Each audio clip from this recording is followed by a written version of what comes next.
Coke এবং Pepsi জাতীয় পণ্যগুলি আমরা বয়কট করার কারণে আমাদের বাজারে এতটাই তার প্রভাব পড়েছে যে গতকালকে নিউজ হয়েছে কোনো কোনো দোকানদার এখন বিক্রি না হওয়ার কারণে এই কোক পেপসিগুলি তারা রাখতেছে না। তো এই অবস্থাটা যদি আমরা এই মাত্র কয়েকদিন বয়কটের কারণে করতে পারি এবং এই বয়কটটা যদি তাহলে আমরা আরও ব্যাপক আকারে করি, শুধু কোক পেপসির ভিতরে সীমাবদ্ধ না রেখে আমরা ইন্ডিয়ান সকল ধরনের পণ্যকে আমরা বয়কট করি, সাথে ইসরায়েলি আরও যত প্রোডাক্ট আছে প্রত্যেকটা প্রোডাক্ট আমরা বয়কট করতে পারি, তাহলে ইনশাল্লাহ ইনশাল্লাহ আমাদের যে কাঙ্ক্ষিত উদ্দেশ্য সেই উদ্দেশ্য সফল হবেই হবে ইনশাল্লাহ।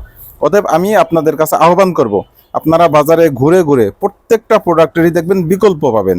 আপনি ইউনিলিভারের প্রত্যেকটা প্রোডাক্ট দেখবেন তার বিকল্প আমাদের বাংলাদেশি অনেক প্রোডাক্ট আছে, স্কয়ার আছে, কোহিনুর কোম্পানি আছে, আরও অনেক কোম্পানি পাবেন। অতএব আপনি এভাবে যদি খুঁজে খুঁজে, যেমন আপনি জিলেট ব্লেড না কিনে আপনি যদি অন্য দেশি আরেকটা কোম্পানির ব্লেড কেনেন, এটা আপনি পাবেন। প্রত্যেকটা বিষয়েই আপনি যদি এভাবে একটু সচেতনতার সাথে আপনি খেয়াল করেন যে আমি এদের পণ্য বয়কট করব, যেহেতু এদের হাতে আমার মুসলিম ভাইয়ের রক্তের দাগ লেগে আছে, আমার এই টাকা দিয়েই তারা আমাদের মুসলিম ভাইদেরকে হত্যা করতেছে, আমার এই টাকা দিয়েই তারা আমাদেরকে সব ধ্বংস করতেছে। অতএব আমি কোনো ক্রমেই তাদেরকে আমি আর্থিকভাবে সাহায্য করব না। এই পণ্য যদি আমরা করতে পারি এবং আমরা যদি খুঁজে খুঁজে বের করে আমাদের দেশি পণ্য প্রোডাক্ট ব্যবহার করি, তাহলে এক ঢিলে দুই পাখি মারা হবে।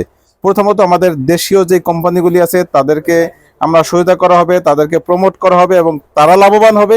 সাথে সাথে বিদেশি কোম্পানি, ইহুদি কোম্পানি, ইসরায়েলি কোম্পানি এবং ইন্ডিয়ান কোম্পানিগুলি আমাদের কাছে একেবারেই মারাত্মকভাবে তারা ক্ষতিগ্রস্ত হবে এবং তারা তাদের ব্যবসা গুটিয়ে নিতে বাধ্য হবে।